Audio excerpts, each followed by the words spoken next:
So, why do you think Christmas is considered to be so magical? I'll tell you why. I'm going to let you in on the secret.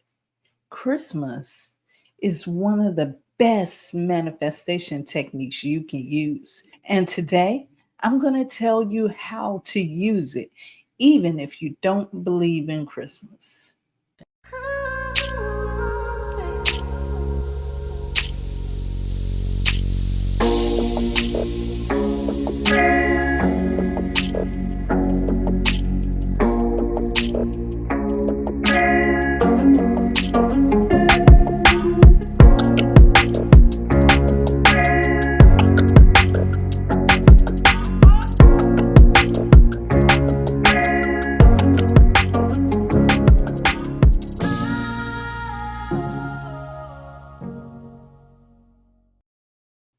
Hello, hello, hello. You are listening to or watching the Manifest on Purpose show. I am the host of that show.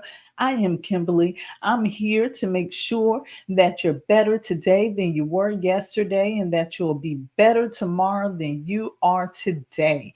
I want to say seasons greetings to all of you who celebrate or observe this time of the year.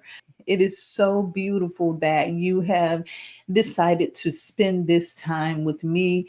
Thank you so much for showing up. Thank you for all of those you share this with. And thank you for subscribing here and on the website at Kimberly.com. That's KIMBALEY.com. And the God in me loves the God in you. I'm ready to jump into this Christmas theme because this is something that just jumped on my mind today and I wanted to kind of express it. But before we get into that, let's hear our astronumerology forecast for today. That forecast is courtesy of astronumerologist Lloyd Strayhorn and the Star 8 mobile numerology app. It is Wednesday, December the 25th, Christmas Day. The sun is in Capricorn, the moon is in Scorpio. It's an 11 universal month, a 6 universal week, a 9 universal day, considered one of the holiest days of the year, where the talk of prayer and gift giving. Perhaps the best gift is to give genuine kindness and respect to one another. And the beauty of this kind of gift giving is that it's absolutely free. It doesn't cost a penny, but the return on doing so to others selflessly will give you a bigger return than you can ever imagine in love and kindness. Aries, Scorpios, Leos, and those numerically born on the 9th, 18th, and 27th appear to understand this philosophy more. Merry Christmas.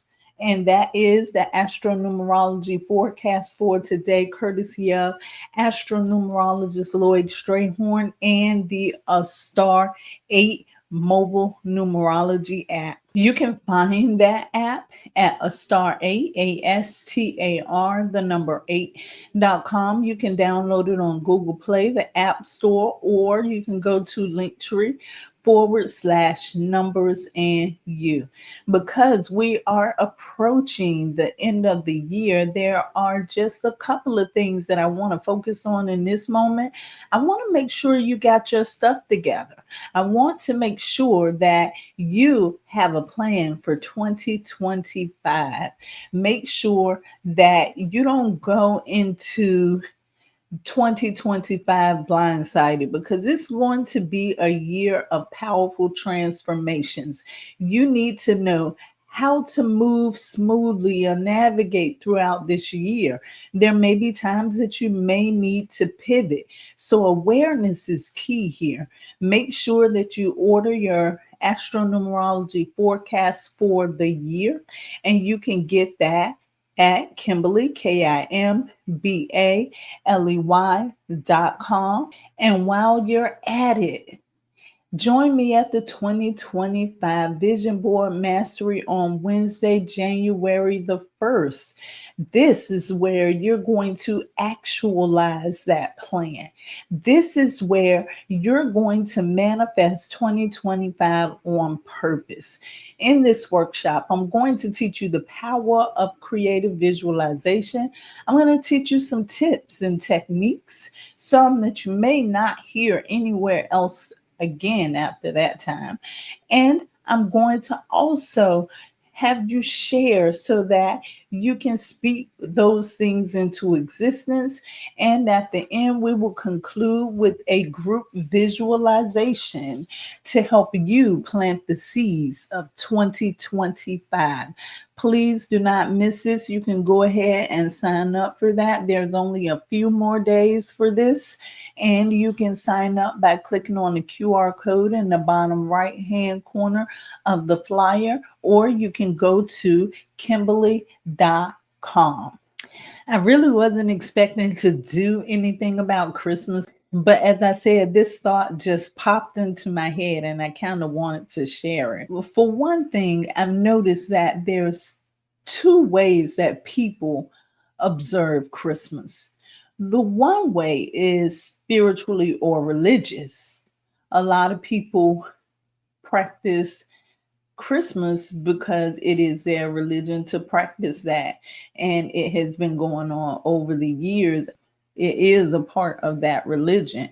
And some people observe it because of tradition.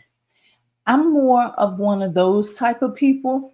The traditional observers, they may not believe in the religious origin of the holiday, but it has been a tradition because they can remember for as long as they were alive that their family made a tradition out of it by joining together, coming together during that time, sharing gifts, love, food, laugh.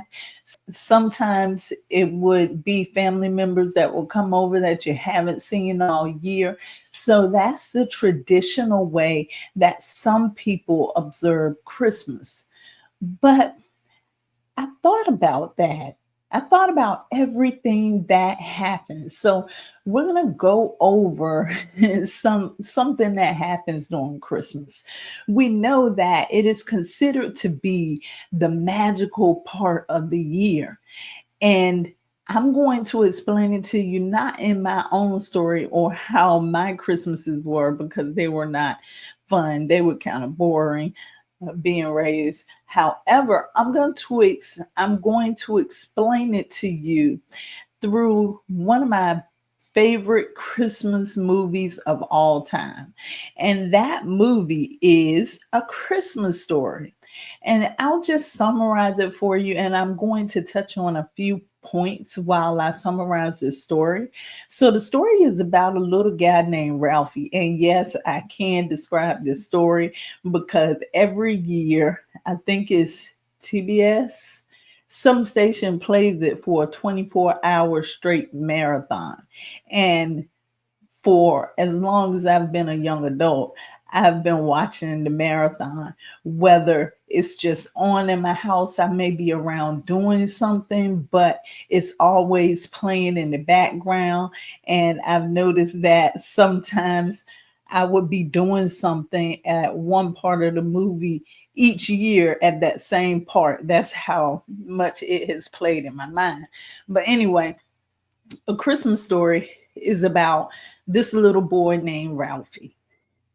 Ralphie, this was way back in the day. I want to say in the 30s, maybe in the 20s or 30s. But Ralphie wanted to get a BB gun toy for Christmas. However, he did not know how to ask his mother or father because he was so young. He was still in grade school, and he felt like his mom and dad would tell him no because they were going to say that he'd shoot his eye out. So at first, he was kind of afraid to do it. In the beginning of the movie, he finds himself trying to find clever ways of introducing this idea of the toy to his parents, hoping they would get the hint and get it anyway. He would cut out pictures of the ad and put in his mom's magazine.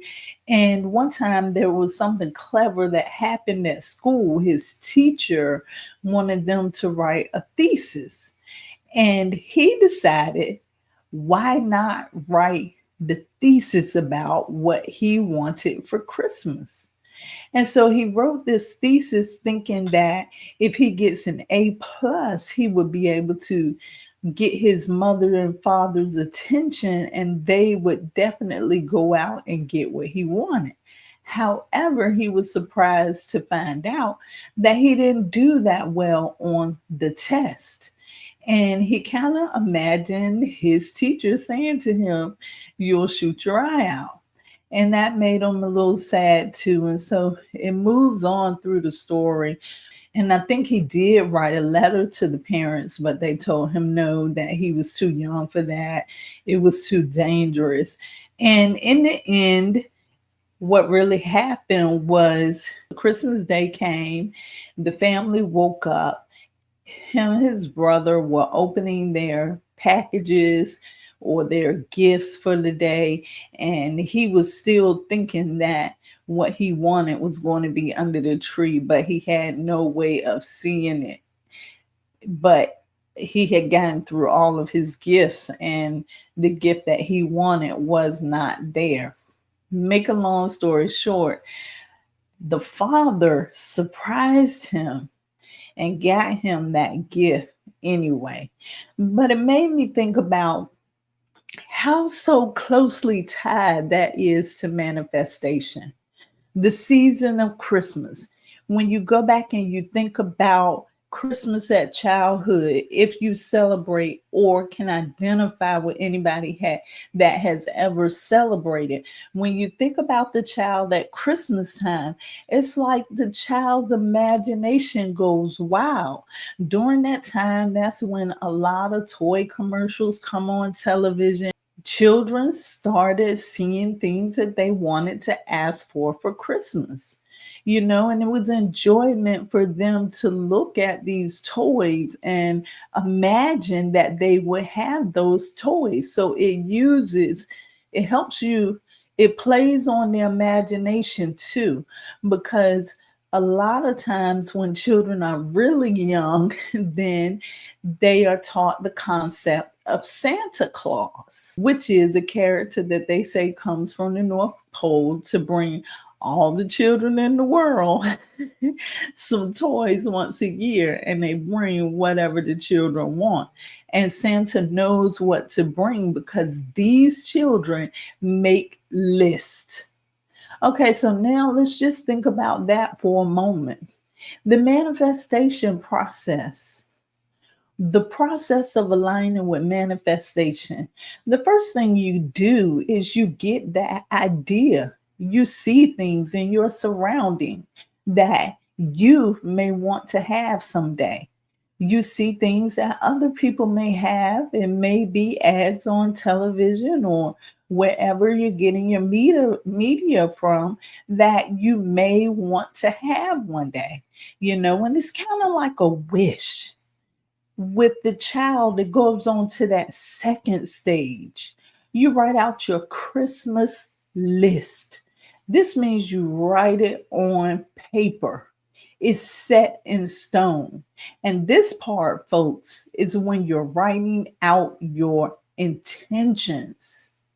You're writing these intentions. I have all of these wishes. Now I want to narrow these wishes down and see which ones I prioritize, which ones I really want and that really matter in my life. You write them on that list. And once you write them on your list, the next step in manifestation is alignment. For those children, what they do is they continue to research these items and they're still imagining. That's your creative visualization at work. They're still imagining having these things in their life. So that's the next step. You have to align by continuing to hold those videos or those memories in your mind of the things that you have on that paper.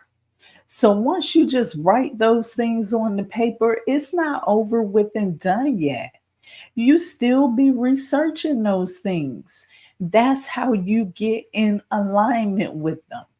The more you begin to see them in your life, the more they will start to appear real to the subconscious mind. What Ralphie was trying to do in the beginning of the movie was suggest to his parents that they should get this gift for him. What you should do is suggest to this subconscious mind that this is already a part of you and you need it to continue on. And that's when the subconscious mind will begin to prioritize it. And you throw in with that all of the emotions.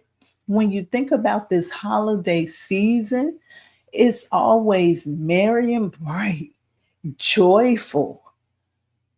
Really, this time of the year is when people are nicest. Have you ever noticed that?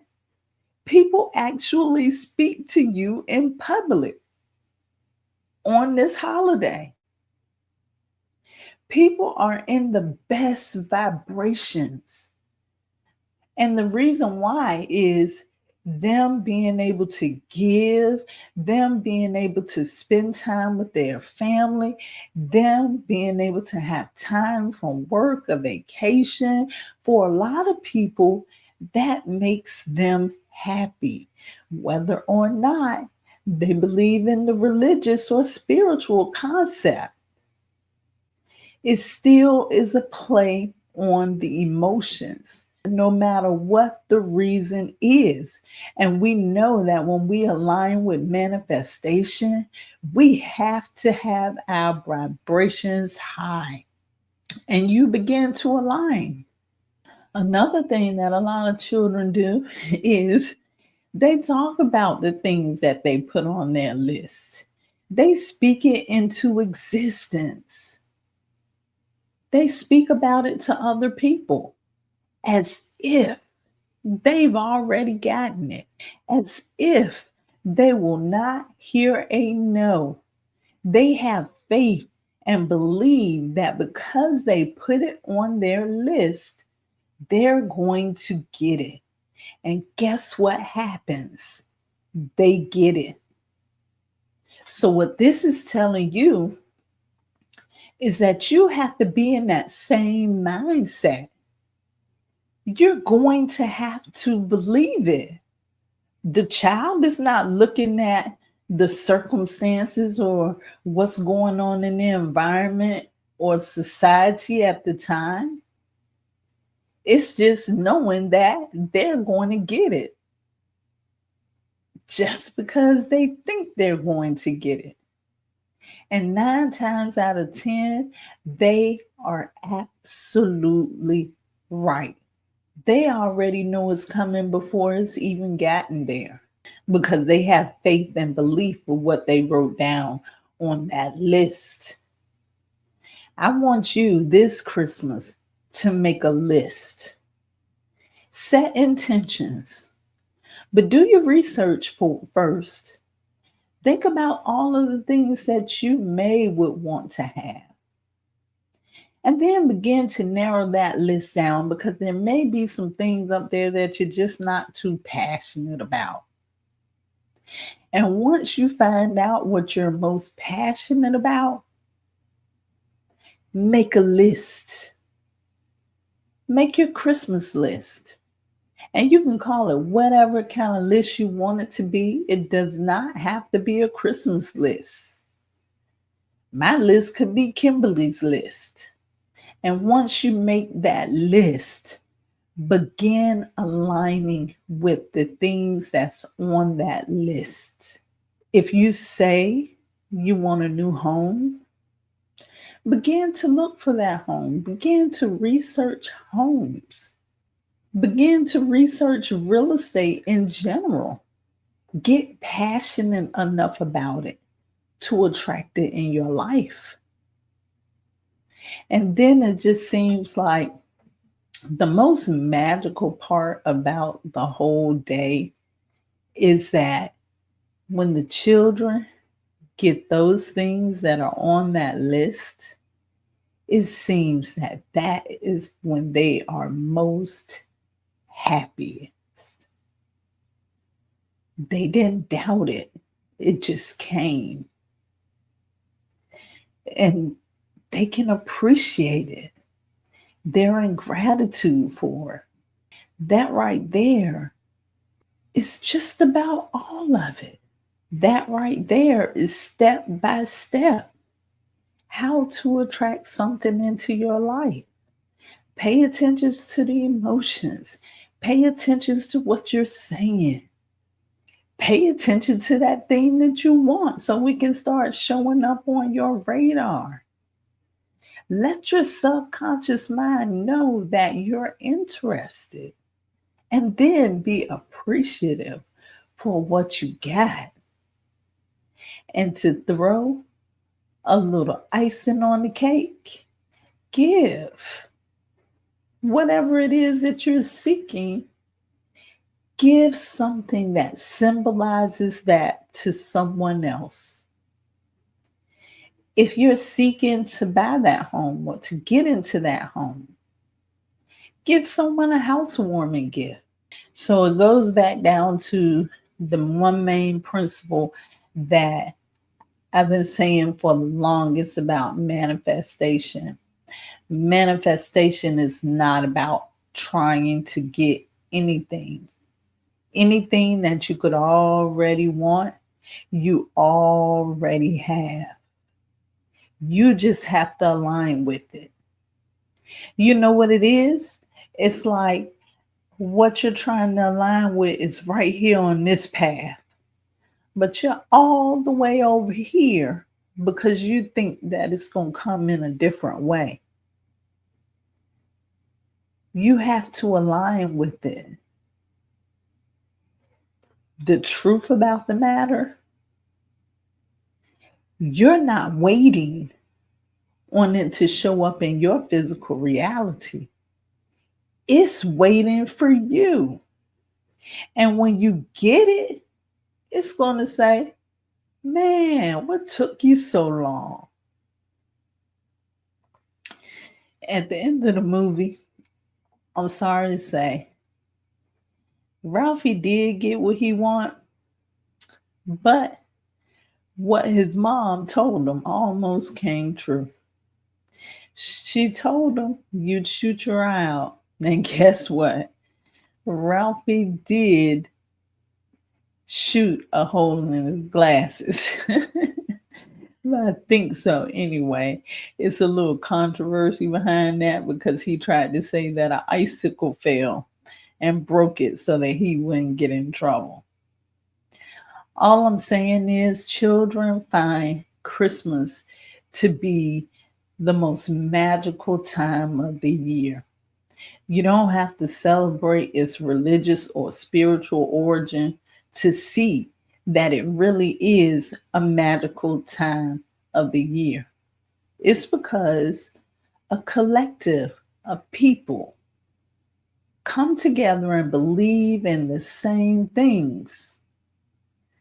This story about Santa Claus and how if they make a list, they'll get whatever they want. It sounds like to me somebody was teaching children way back how to use manifestation techniques. Because if you think about it, everything around the tradition part of Christmas, as far as the gifting is concerned, are things that we use in manifestation. the joy, the happiness, the passion, the belief, the faith, the magic. I hope this holiday season has been magical for you. Thank you for watching. I love you to life. This is how you manifest on Christmas.